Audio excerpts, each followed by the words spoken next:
Halo semua, selamat datang di HS Center.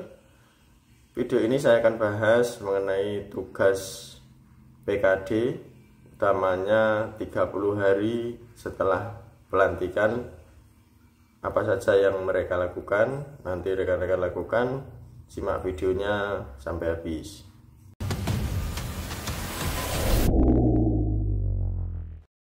Baik, tahapan pemilu saat ini terus berlangsung.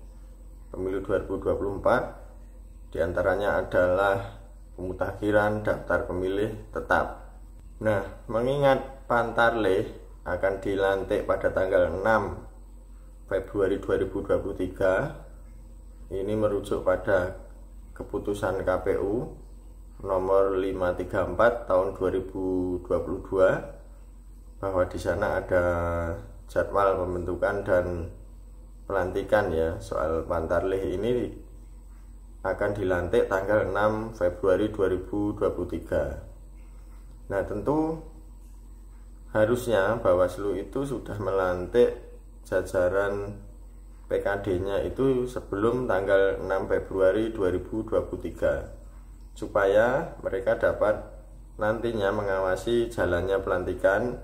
Mengingat pelantikan Pantarlih ini dilakukan oleh PPS ya. Nah, sehingga sesuai tupoksinya PKD, maka supaya mengawasi PPS dalam rekrut dan juga melantik Pantarlih. Nah, tentu jika teman-teman nanti dilantik tanggal 5 Februari 2023, maka apa saja yang harus disiapkan, utamanya 30 hari ke depan, yaitu mengawasi pelantikan Pantarlih ya. Kemudian memastikan jumlah personel Pantarlih telah sesuai dengan kebutuhan per TPS. Mengingat Pantarlih ini jumlahnya 1 TPS 1 orang. Nah, begitu. Kemudian memastikan Pantarlih melaksanakan coklit. Kemudian rekan-rekan PKD selain mengawasi pelantikan Pantarlih oleh PPS dan memastikan jumlah personilnya itu sesuai dengan kebutuhan per TPS, nah maka mengingat tahapan pemutakhiran data pemilih ini berlangsung sesuai keputusan KPU nomor 27 tahun 2023, di sana disebutkan bahwa tanggal 12 Februari sampai dengan 14 Maret 2023 itu adalah jadwal Pantarlih melakukan coklit di lapangan atau pencocokan dan penelitian di lapangan. Nah, untuk itu rekan-rekan PKD nanti juga akan mengawasi coklit. Nah, kemudian bagaimana coklit ini akan berlangsung dan seperti apa strategi koordinasinya?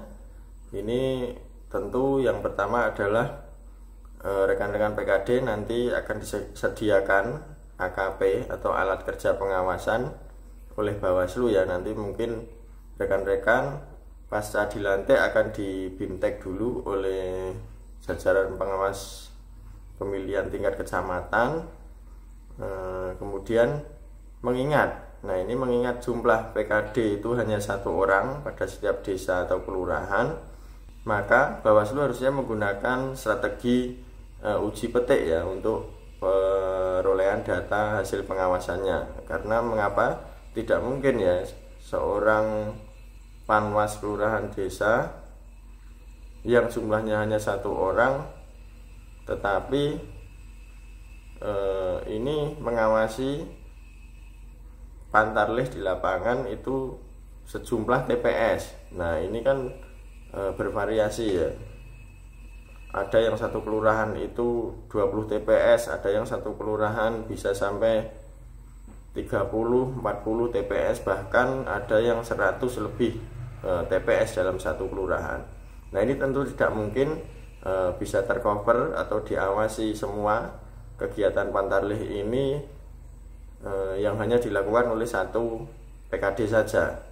Nah, makanya harusnya Bawaslu dalam AKP-nya itu mestinya menggunakan instrumen uji petik untuk menguji kinerja dari jajaran KPU atau Pantarlih tersebut. Nah, yang ketiga adalah laporkan hasil pengawasan secara berjenjang kepada Bawaslu dengan cepat tanpa menunda. Nah, kemudian gunakan media teknologi dalam melaporkan data supaya cepat. Nah, nanti pasti adanya AKP itu untuk mengawasi kegiatan Pantarlih pasti akan ditarik ke atas secara berjenjang data hasil pengawasannya, mengingat rekan-rekan PKD lah yang mengawasi di lapangan. Nah, sehingga data itu penting ditarik ke atas untuk mengetahui sejauh mana penyelenggara itu atau KPU melaksanakan tugasnya sesuai peraturan perundangan yang berlaku. Nah, lalu dalam hal pengawasan coklit di lapangan itu rekan-rekan PKD harus melakukan atau memperoleh identifikasi data per TPS ya. Ada 4 kategori besar ini yang nanti rekan-rekan harus pastikan bahwa datanya seperti apa, datanya sudah sesuaikah dengan prosedur yang berlaku.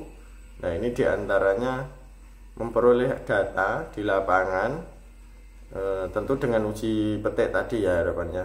Yang pertama adalah belum dicoklit dan tidak ditempel stiker.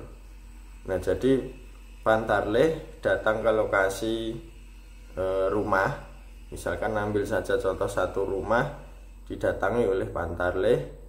Nah, kemudian mestinya kan Pantarlih mencoklit atau mencocokkan dan melakukan penelitian satu kartu keluarga atau satu KK itu berisi beberapa yang sudah mempunyai hak pilih dan yang belum, tentu dengan membawa data dari KPU berupa by name dan yang nanti akan disandingkan dengan temuan di lapangan. Nah, maka rekan-rekan PKD harus pastikan nanti di lapangan di antara 4 kategori keadaan ini nanti harus dicatat dan dimasukkan ke alat kerja pengawasannya masing-masing.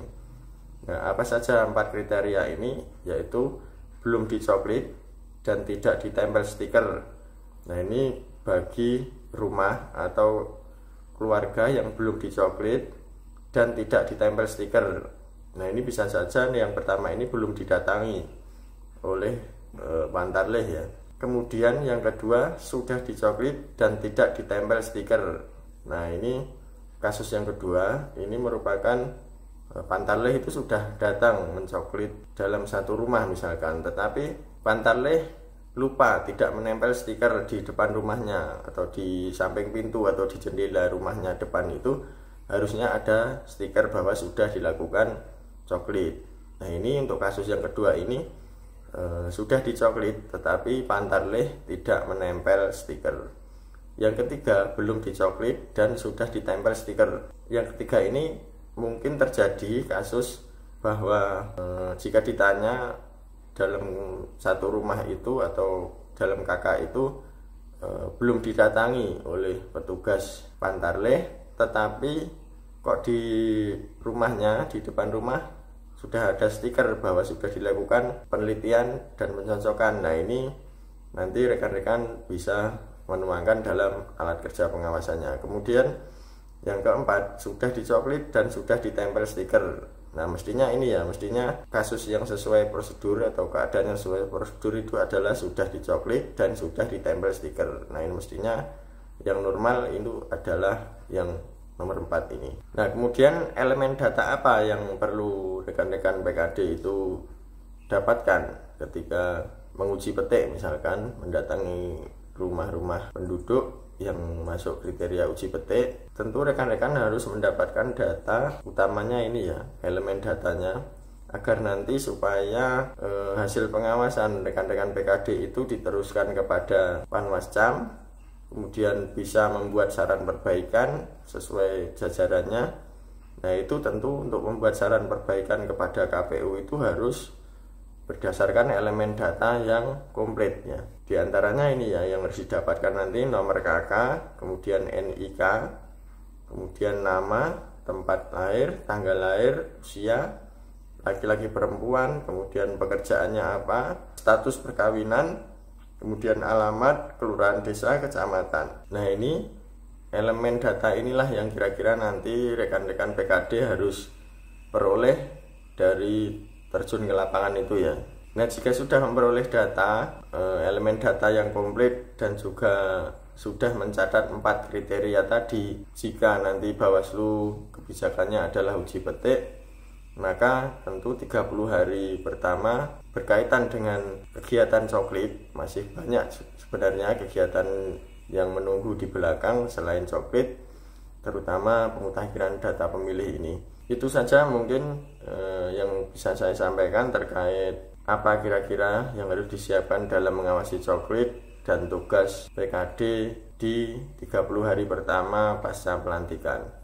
Semoga bermanfaat. Semangat, sehat selalu. Assalamualaikum warahmatullahi wabarakatuh.